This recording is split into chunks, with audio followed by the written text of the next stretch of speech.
Welcome, Jocky, to Paragliding Banter. It's just a great big honor and privilege to have you on the podcast and also this Zoom meeting. This is for my audience who are listening on the podcast. We have Jocky Sanderson, who does not need any introduction, but still I'm going to go ahead and do that. He's the person who has taught a lot of us to fly, be it personally or be it through his videos and through his SIV courses and XC courses, or just while you bother him while he's having an ice cream, walking around Olu Dennis, and you stop him and ask him questions, and he's always happy to answer them. So Jocky has also done security in flight, the second one, which has been very, very popular and helped a lot of us to fly better. Performance in flight was the first one. He's also conducted a course for us in India, in Kamshed, and with Chris, and that was just amazing. And we were very new and young at that time, and your coach really helped us. So Jocky, you have had 30 years of experience, and really we are very happy to have you. Thank you very much for coming on board Paragliding Panther. Pleasure, Sajid. Hello, everybody. Great. So I'm going to start off off with SIV. Jocky does SIV as well as XC courses. He does it all over the world, India being one of them, and there is always a fight to get onto his courses. SIV is something that we have seen him in action in Olu Dennis as well as on the video. But we have the privilege of seeing him and his students in Bir when he does his courses, and it's 100 kilometers is just a normal thing for all the students over there. So his courses are very popular and always a fight to get into. So Jocky, I want to start a question about SIV.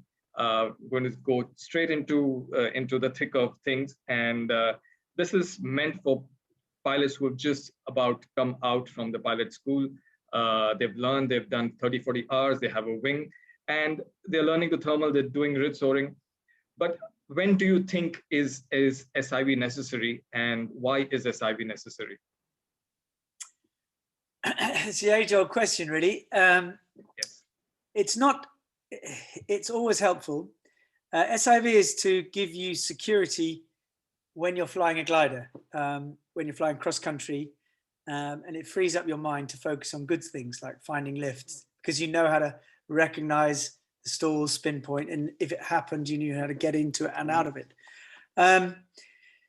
So it just sort of eliminates an element of doubt or fear that you have in a flight. It doesn't take it away by any means. Generally, it's all about your attitude, and it's about your attitude when you're ready. So there's no absolute time. I would say the optimum time is 40 hours into flying. You've now started to broaden your concentration. You're now relaxing a little bit more. You're now looking for different stimulus. And you now have a path, whether it's cross-country, whether it's soaring, whether it's acro, whatever path, you're now starting to walk down a road. And at that point, when you're starting to do cross-countries, or if you feel the glider is holding you back a little bit, then that's when you do an SIV. So, and that normally is around 40 to 60 hours of flying, but it depends on how you fly, because you could fly on the coast, you could fly in Bir. So they're different styles. 40 hours on the coast is very different to 40 hours in Bir. But you also have guys that have been flying for 5 hours. They're so hungry, so stimulated. They're used to high pressure stuff because they're mountain climbers or they're something else. And they just want to learn, and you can do it in 5 hours if you want. In fact, the earlier you do it, the more blank canvas you are, and the more you just do what the instructor says, which generally keeps you safe. The later you leave it, the more you get bad habits and you react when you shouldn't, things like that. So the earlier you do it, the better. But we're looking at anything from, well, we say as a minimum, if they're really hungry and a good learning profile, they can do it at 10 hours. But we normally say the best is about 40 hours minimum, anything upwards from that. is generally the goal. And an SIV should be fun. It's not, it should be scary, right, but a positive scary. It's like being on a roller coaster. You know, oh, it's going to be, but as long as I do the right thing, as long as I listen, right, and react correctly, I'll be okay. That's what it should, and it should, you should go away with a huge amount more confidence than, right, than when you started. So that brings me to that question is, you rightly pointed out that you go out with a lot of confidence, and also the fact that if people come in with lesser time, they're a blank canvas. I happen to do it at a much later stage in my flying career. And, you know, what happened to me was I got spooked before the SIV, and I got spooked only for full stalls. And I used to always think that my glider is going to full stall, even in a little bit of a turbulence. And it took away about a year and a half away from my flying. So I would just fear set in, and I would just go and land the moment I would be in trouble. And then I did the SIV and I did the full stall. And now I just, you know, full stall means just nothing. I mean, of course, I don't want to take away the value from it, but it makes me a lot more confident in flying new gliders and trying full stall by myself. So the confidence goes up for sure. But does it also happen that people come back spooked? Because we have seen a few cases where probably it's not been done well, and they've come back saying that, no, this is not for me. Yeah, well, that's a bad course. If it's made you, we design courses to make you more confident, not make you worse. But it is a catalyst. I will say that. And so sometimes you have to approach an SIV course hungry to learn, to soak in the information, to do it, to practice, to do it. If you go in there already scared, already not enjoying flying, and then you think, well, I don't really enjoy flying, so I'll do a course to make me confident. You're doing it at the wrong stage. And so it's important that you're at the right frame of your career, you're flying, and you're a sports person. And you know when you're in a dip or when you're in a climb, and you think, right, it's holding me out, I want to learn more. It's really exciting, let's do it. You know, a bit nervous about stalls. Everybody is. No one will say they're not. But you know, I need to master it, and that's the attitude to have. Not, oh my God, it's probably going to go wrong. I'm going to make a mistake. You know, because you will make a mistake, and so you know you'll have a bad time and you won't like it. But then, if you think about that in the long term, perhaps that is a good thing, because it's forced your decision early before you make a mistake and have an injury. So some people flying it isn't for them, but an SIV should be confidence building. It should give you confidence in not only your ability to control the wing, but the confidence in the wing itself as well. And that's a very important thing. Exactly, that's a very good point. So every time anyone moves on to a different wing, an SIV is a must, because you also No. Don't save your money. I could say it's a must, yeah, and we'll all make more money, but not really. What you've got to remember is the feeling. So the feeling you had with the glider you did the SIV course with, it's the same feeling with the next glider. Okay, it might have more of a shooting tendency, it might roll faster, but the feeling of it going is the same feeling, whether it's EN A or B. The feeling is the same, so your reaction should be the same. So you can fly a glider, and you can really push it into turns or whatever. And if you feel it start to spin, just back off a little bit, let it dive a little bit, give it some speed, give it some control, and carry on going. It's that feeling you've got to learn. To be perfect at SIV with every glider you buy, it's not. It would be really helpful if you could, but it's not necessary. Okay, got that. So I understand that's the point that you do. So I recently started flying a C. I also have an acro wing, which is END. And to get away from my fear of stalls, I went to Olo Dennis, and for 3 days, I just stalled the glider. And brilliant. I just wanted to just get over it. And now it's just, you know, I do helicos, I do SATs, and I do all the stuff. And I learned helico by myself in Olo Dennis, and it was just brilliant watching all the videos, of course. But what you rightly said is, you need to know the feeling, because I just at my home ground, I just stalled the wing to the stall point and beyond. The C1, I'm flying it for the first time. And you're right, it is just about the feeling. And once you know that you have the confidence. So there are a few things that you have said. These are golden words that I'm just going to read them out. On speed bar, you have said that reacting to what you got, recognize things before they happen. Right. So that makes a lot of sense, even though, I mean, it just makes so much sense that, recognize things before they happen. And that's why in SIV, you know what's going to happen to your wing. Yes. And that is really the key of learning about your wing. You don't need to, the feeling. Right. It also builds the trust in the wing as well as the trust in your ability to control the wing. So that would make you a lot more confident to fly the same thermals in your home ground. Like when I go back to Kamshe in India, those thermals now seem a little bit more friendlier and not as spooky to me. Would you agree SIV would do that? Or definitely. Definitely. And it won't make it like overconfidence to really go there. Okay, I got this, man. I have stalled the glider. But there has to be respect for those thermals and for the condition that you fly. Because high winds in Kamshed versus Bir is just low winds for us. Yeah, but what you have is you've got to be careful. There's two scenarios there. One is the positive, which is when you do SIV, it's quite, or any acro or any maneuvers, it's quite, what you're doing is quite scary, but your performance curve goes up to match that. And you're high, and it should be not windy. It shouldn't be thermic. It should be very neutral.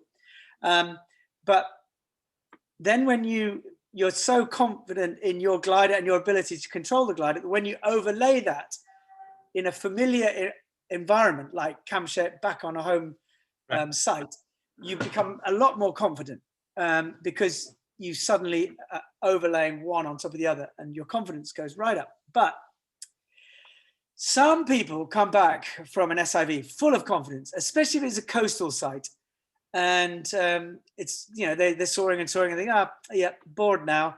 I'm either going to get a land or I'll put in some massive wing overs because I've done those. Right. And they push it a little bit too much because they're overconfident on their site because it's very familiar, and they're overconfident in their ability because they've just done an SIV, and that's when the accidents can happen. So you have to sort of temper it. But definitely, the thing that is amazing is when someone has done an SIV course, they will normally always, when they go home, they'll fly further. They'll stay in the air longer. And by staying in the air longer, if you're in wind or flying cross country, you'll fly further. The reason they stay in the air longer is because their mind is more relaxed. The more stressed you are, the more exhausted you are, the more quickly you make a mistake. Whereas the more relaxed you are, the less mistakes you'll make, therefore the further you'll fly and the further you'll spend in the air, which is part of SIV. By freeing up that fear, that doubt, that negative energy burning away, you actually elongate your time relaxed in the air. And that's what it's for. Your secondary learning from an SIV is just as important as your primary. Perfect. So it frees up your time to understand what's happening around instead of paying attention to the wing and worrying what's happening to the wing, and because you've done that and you can recognize when it happens. Right. Moving on to because if you look at I'll just confirm, if you look at when we're guiding, for example, or when you're competing, or just when you're more and more familiar with flying, we're not looking at our gliders controlling the wing. We're looking down, we're chatting, we're changing radios. And if it's competition, you're checking on your other pilots, and you're not even thinking about the glider. That it becomes instinctive. So the minute it shoots, you're on it within a second, nanosecond, and you're feeling the risers if you're at speed, and you're feeling it before it even comes. And if it needs a quick reaction, you're in there. But if it doesn't, you don't touch it, and you're efficient on your glide, and then you're straight into the thermal because you know exactly where it is. And it's that decisive flying that makes you fly a lot faster and a lot further. But it's just like anything else. When you're learning something, the attention is very narrow and you get exhausted because it's intense. But the more you relax, the easier it becomes and the longer you can stay in the air. And that's what all pilots have got to learn to do.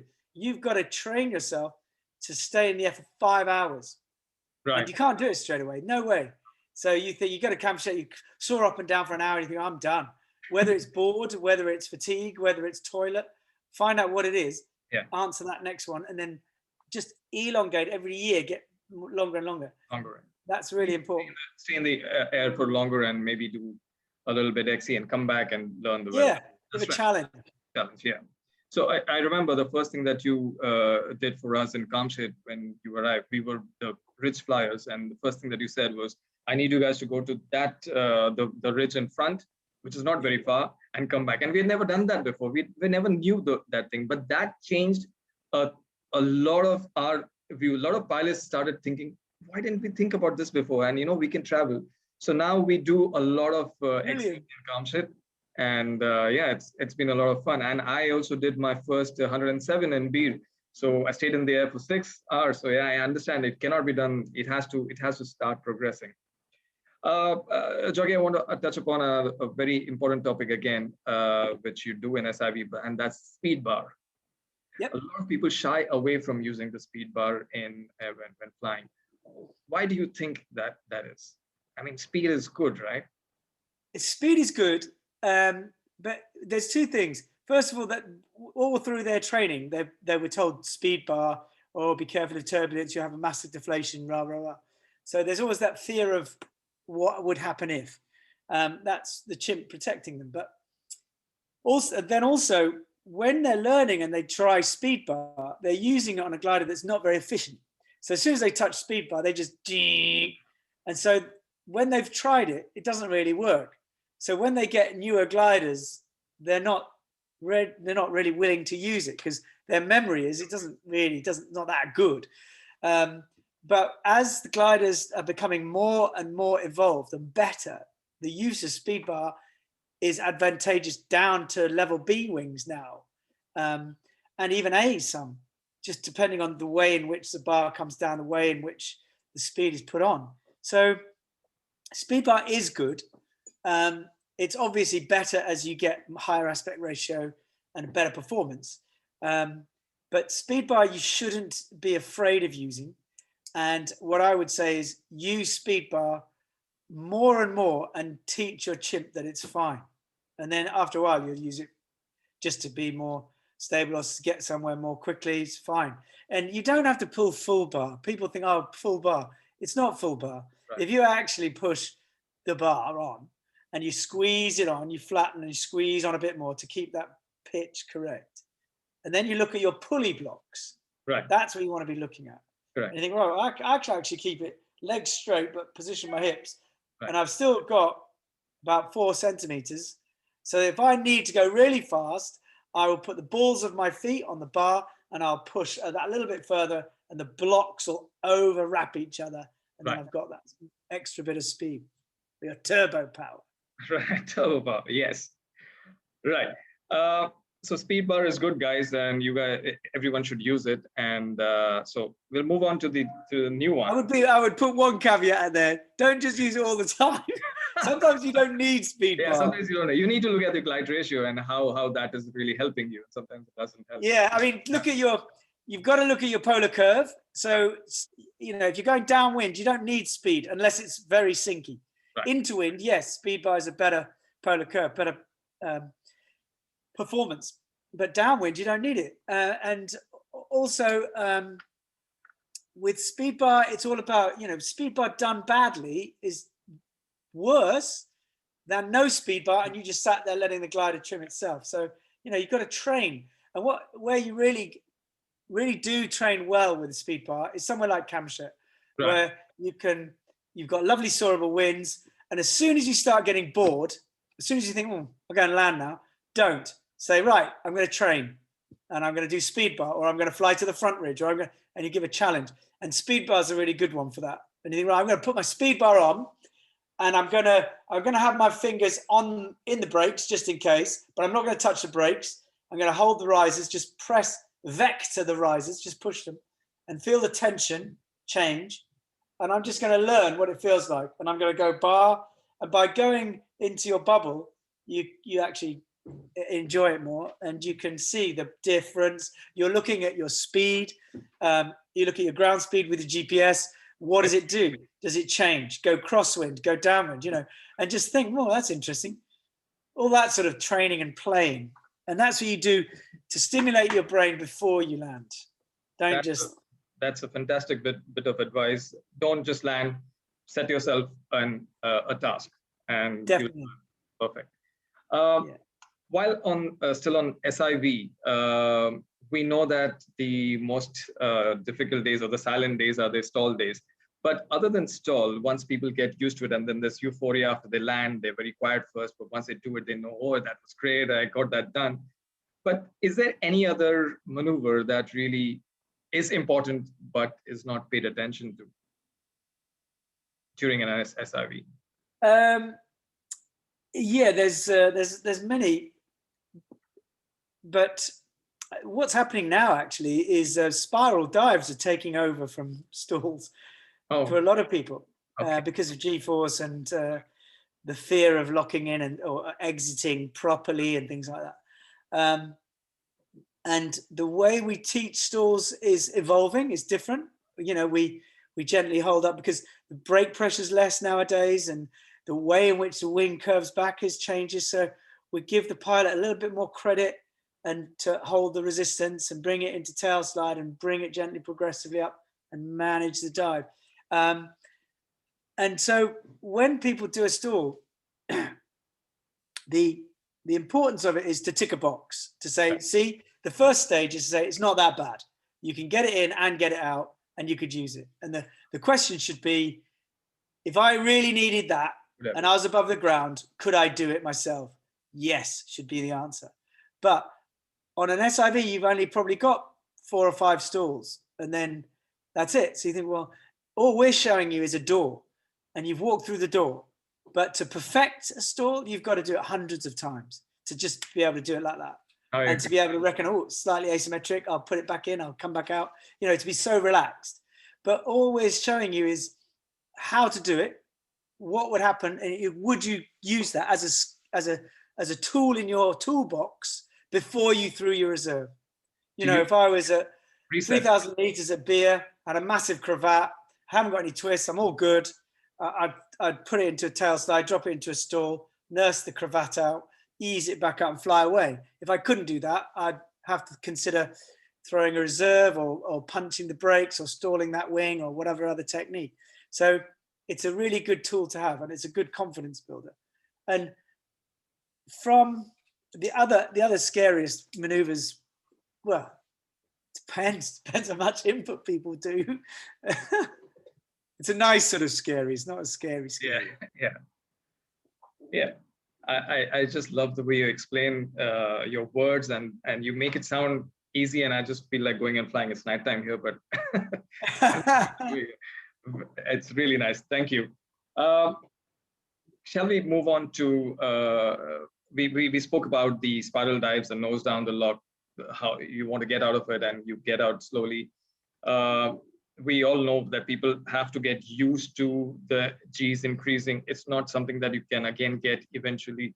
Immediately. You eventually have to work yourself, and just like how you do with the stalls, that's what we do. I'd like to move on to the next part, which you do is the XC flying, and you hold these courses in Colombia and in India, in Bir, and it's something that is a natural progression from an SIV course, and that makes you fly better and builds a lot more confidence when you can now go from a lot and do a lot more distances and recognize the topography. What do you think is the most important part in recognizing, in being a good XC pilot? Is it recognizing the topography and learning about thermals, or it's about your flying style in any condition in a thermal, how you manage a glider? It's a very big question. It all depends on the pilot. The pilot has to know themselves, and that's the key. Don't recognize what stimulates you, recognize where you do well and where you do badly, and addressing those core issues in yourself. So, you know, my answer will be very different to another cross-country pilots, but generally we're all in agreement that it's the first thermal is key. To get out, get into the first thermal and get yourself settled into the day. And the first thermal is really enjoyable because one, it's well, if it's beer, it's quite an early morning thermal, but if it's other places, depending on the sun. Right. But that's your tephigram of the day. That's your judge of the day. So you can see how strong or where the inversion is in the first thermal. So quite often, you know, you'll take off and you want to get a little bit of airtime. You want a 20 minutes to relax into the flight, to make sure you're happy with where everything is, because you could have a radio wrong or whatever. So you need to relax, and you go up in the thermal, and you play. You'll hit an inversion. If it's early, you'll hit an inversion. So you'll never get to base until that inversion breaks. And in beer, what you do is obviously go back to the back ridge where it breaks through the inversion. But I would say focus on your coring, and places like Camshire are brilliant for that, because all you do is train and train and train. And it's all about cadence and getting the right core, getting the glider into the core and keeping the balance correct within. So you're not only are you keeping the glider in perfect cadence, but you're positioning that to be in the core to make sure you go up as fast as possible, because this climbing fast gets you distance in the end of the day. Because if you can climb fast, you could therefore fly far, because you're saving time. Correct. And it's time. It's a race against time. Right. During a cross-country flight. So, you know, for example, taking off from beer, and you think, well, I want to do 100 Ks today. Okay. You will never do it, because if you're a beginner flyer, because you'll take off late, you'll fly really slowly. By the time everyone is coming back from Dharamsala, you haven't even got to Big Face, because you're flying very slowly, and then everyone starts coming back. Then you think, oh no, I've run out of time now. I'll have to come back. And then you come back. So it's that sort of learning. What I would say is, look at how the good cross-country pilots are doing it, and always think, well, there's someone to aim for. How can they physically, they're human beings, they're the same as me. How can they go there and back that fast? So that's how much I've got to learn. And that's a good thing. Don't be jealous of it. Don't be envious of it. And don't use it as an excuse. Right. Think, well, I love this sport, and there's so much more to learn. So I would get to a takeoff early, get ready. And if anyone's going up, take off. The more time in the air, you'll become a much better pilot. And if someone's going and you're with them, go. As long as you've got an exit, go. Correct. But don't follow them blind. Yeah. And the biggest danger is what happens is, we call it the sort of wedge of failure, whereby you'll climb with people and you'll get to the top and you'll go together. And then their glide is better than yours. So they'll get there earlier and start climbing. You'll arrive a little bit later, then start climbing. Now they're a little bit higher than you this time. They'll set off. And you'll think, oh, I don't want to lose them. I'll set off. So you've set off lower than them with a less performing glider. So when you get to the next thermal, they're still higher. They get there earlier. Boop, they're up. They're at base before you've even found the core. They've gone. You cannot keep chasing them, because you'll land. What you've got to do is let them go, get to base, and find your own pace. Because your own pace will get better with time. Right. But you've got to know your limit. But if you are at base with them, go. Don't waste time. Go. There's nothing worse than people, we often, when you're guiding, you get to base, right, we're at base, let's go. And they're like, oh no, I'll just get 100 feet higher, just a little bit higher. So you're wasting time. Every turn is 10 seconds, times that by 100 Ks, you've missed it. Your final glide into the landing field, you missed because you took that extra turn. So it's like, the minute you turn off course, you're wasting time. So you think, do I need to be here? Can I get to the next climb? Is it going to be strong enough? Yeah, go. And you've got to learn that as well. And that's where each pilot comes with their own flying style, and that's what you need to learn, because you might have the same glider, two people flying, but one glider, like you rightly said, is gone to the base and you're still struggling. It's again how delicately and how rightly you understand the thermal and handle it and go along with that. So yeah, go to the base and fly, and don't, if you're with someone, just go and fly, and that's your door to fly. And more time in the air, the better for you. That's what you said. So that's really good advice. And fly with friends. Some people are loners. Some people like being on their own. But I like being with friends Yes. that I can play with. So if you've got a good group of friends, fly with some friends that stimulate you, that make you happy. Correct.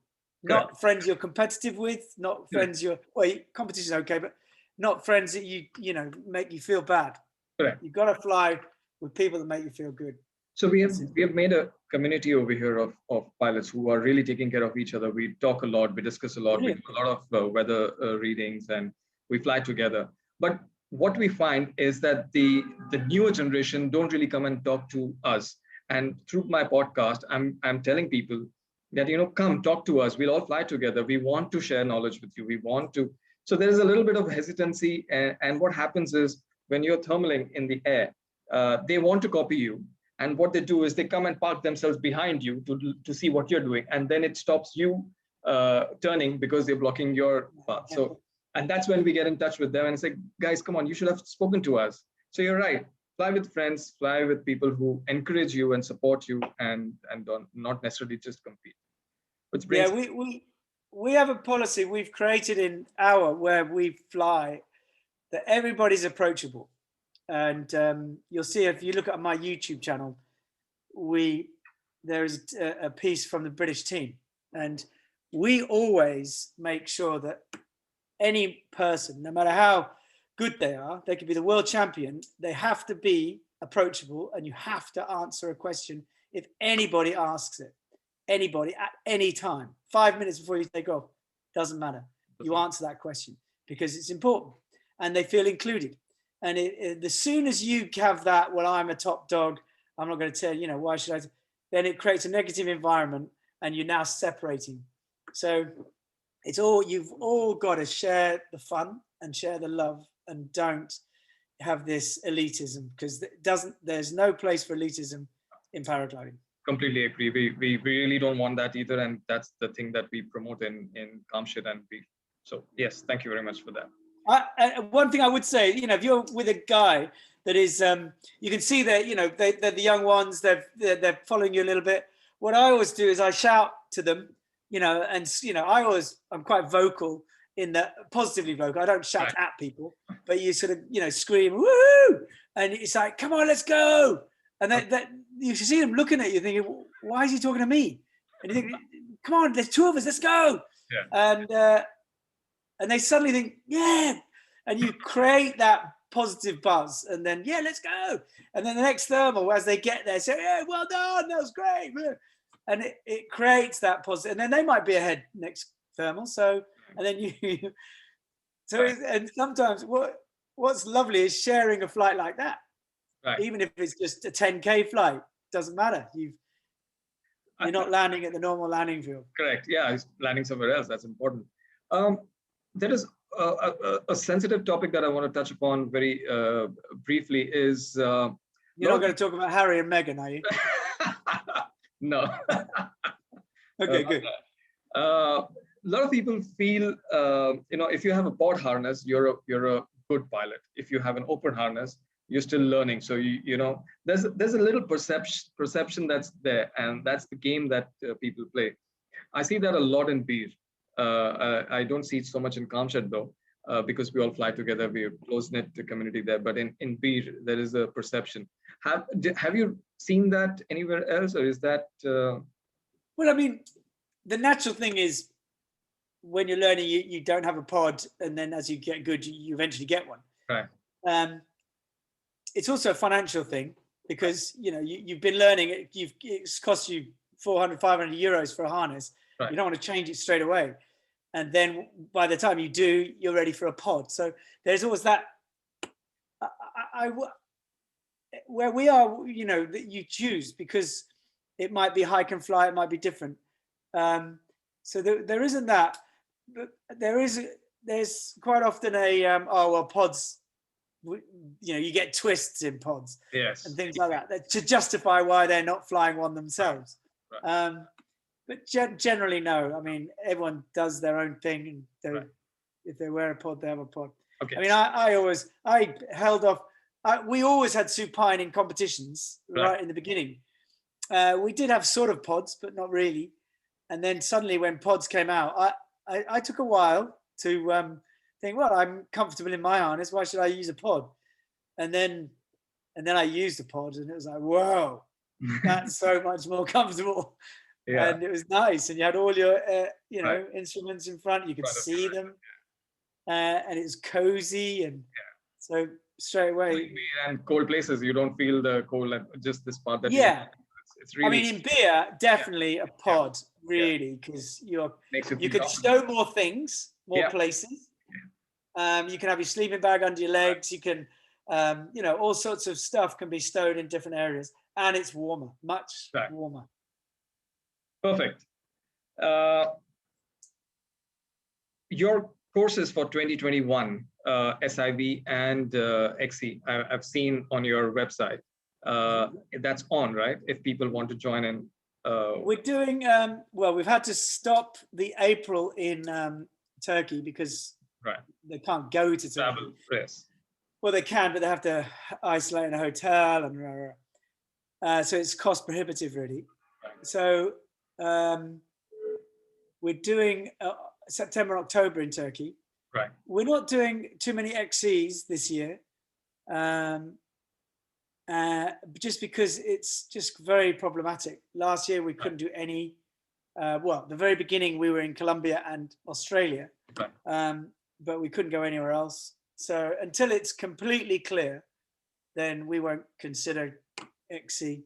Because the other thing you've got to consider, which people don't, which is at this time, if you go to a country that your country says you're not advised to go there, you have no insurance. You've got no cover. No, nothing. So you've got to be very careful.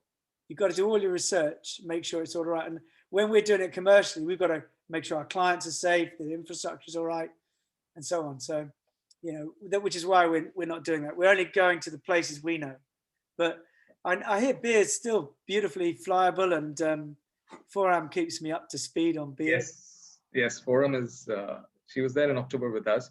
That's right. Yeah. She was in Kamshed also when we started flying here. I think we are making a plan to go this month to beer, a few of us, because now I think it's a little flyable. But I know the travel situation. I work for an international airline myself, and we are stuck. We are waiting for things to start again. And what's happening is we're waiting for the IATA to come up with the vaccine passport. That's when the travel will start. So it's going to be some time. Although I did see XC courses in beer in your plan. It's just a plan. So if people are interested, they can take a look at your website. And if definitely. Open in for beer, they can join in. Yeah, all you do is you register your interest. So your place is safe, so that if you can go, you're in. And you basically click and register your interest. And so that we've got, there's 10 people wanting to go. So, so as soon as the green light is pressed, we're good to go. It's better doing it that way than having no courses, then suddenly saying, trying to search for people. So, we're saying we've got beer available. Forum's organizing Stefan and Debu, and they're doing courses up there. Cool. And then and they're also planning on doing Colombia next year. We're doing Colombia as well, and things like that. So there are courses, but it's later in the year. Right. Okay. Last few things. Flight park. It is absolutely stunning. Oh yeah. Behind you, you see the stuff that you have, and I've been all the gliders that you PC, and there's actually a place for people to actually go and buy, because in India we cannot try things unless we go to Europe and try the wings and then we buy. But we just go with what's recommended, read online reviews. So to see a place that you have made where you fly from, and it's just brilliant. I want to one day be there and come and see the place. So it's great. Come and say hello. Yes, of course. Cool. In terms of equipment, is it possible for people to order from your from Flight Park the things that you have, maybe reserves, wings? Is that? Yeah, you can.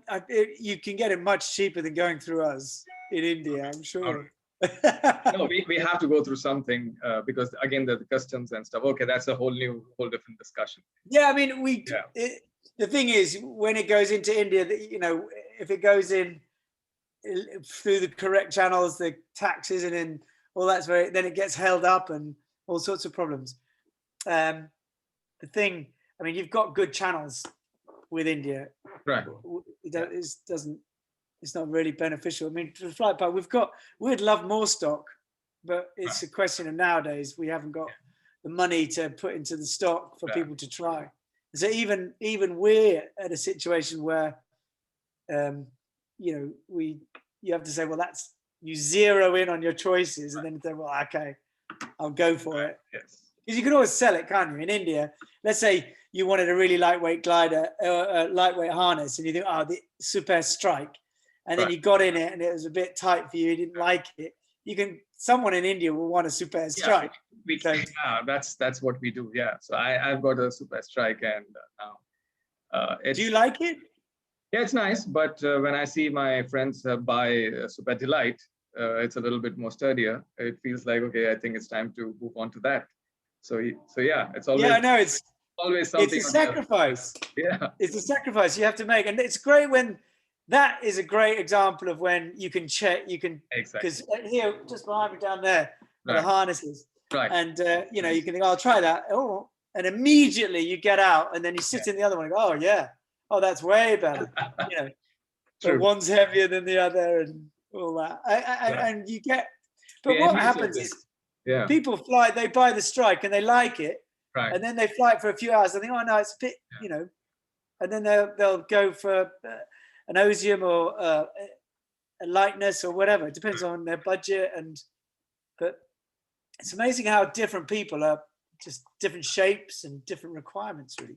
And that's exactly the reason why I started Paragliding Banter, is to share this knowledge, because it's difficult for people to really understand what's available without trying. The people who have tried can help, and that's another episode that we're going to do. So thank you.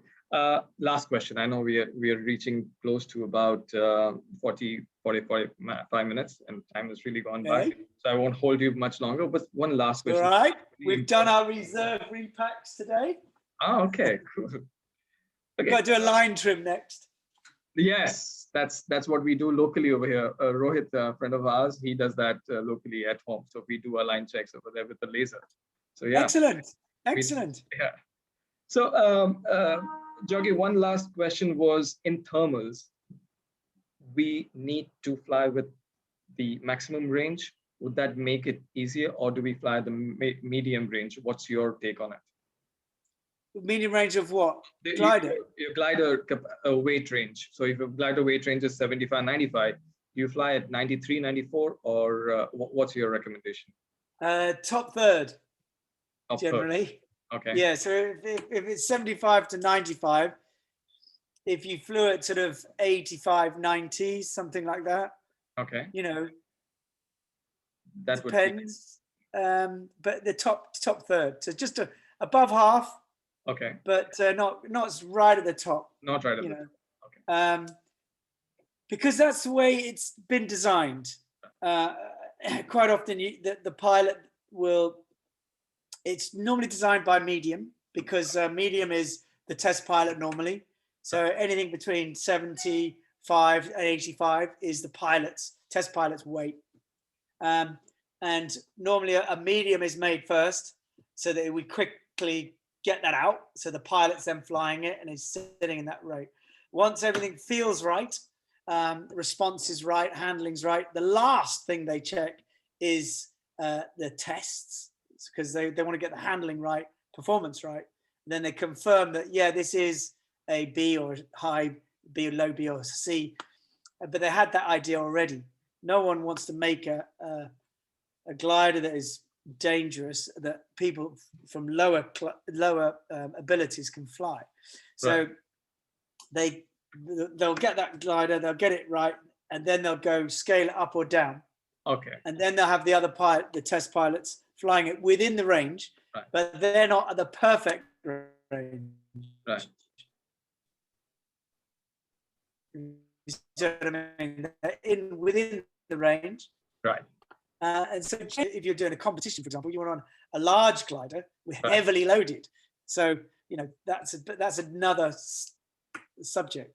But I would say normal flying, you want to be, if it's from 70 to 100, you want to be flying it at about 85 to 90, something like that. Okay.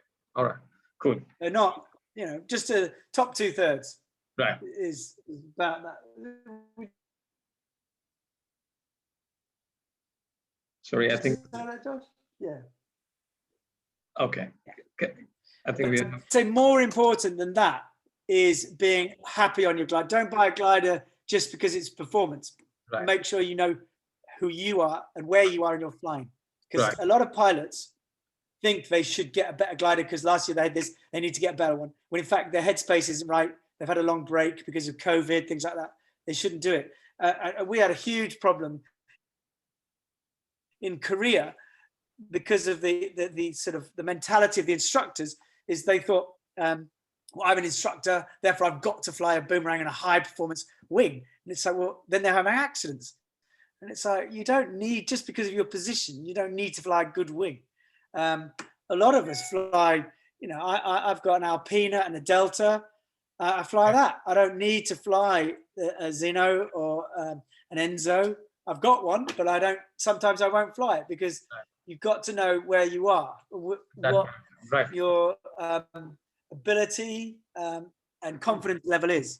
So if you have big layoffs, you have to make sure that bubble of safety is there. And you can create that by having the right glider, flying in the right environment and things like that. You're right. But the message I would say to all the pilots going back to flying after big layoff is just be aware of your bubble. Make sure that bubble is big and decrease it with confidence and familiarity. Don't decrease it just because you want to go higher or further or whatever. That's but make sure you get lots of airtime.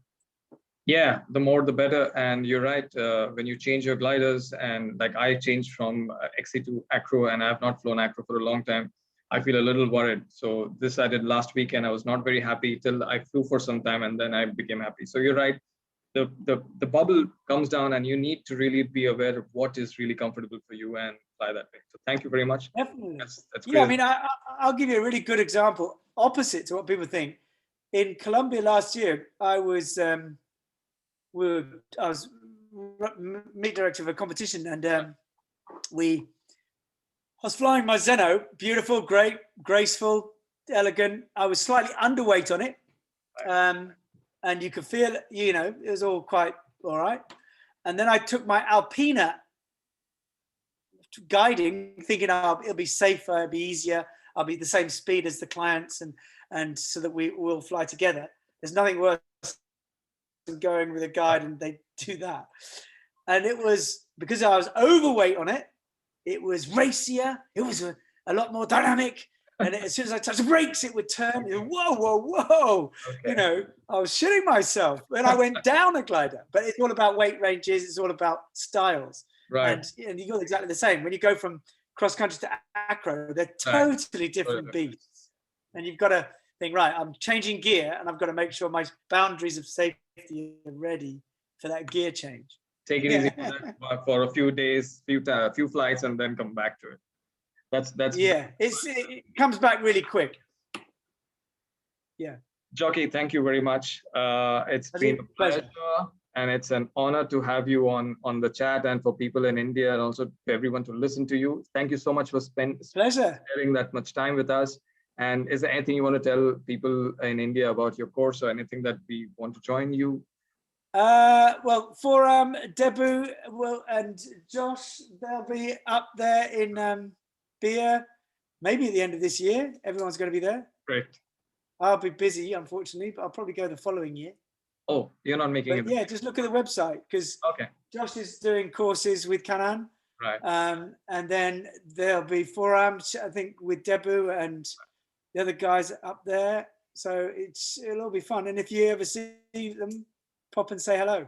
Yes, just introduce yourselves. And they're all approachable. Anyone's approachable. Yes. And if any one of them are rude to you, tell me directly.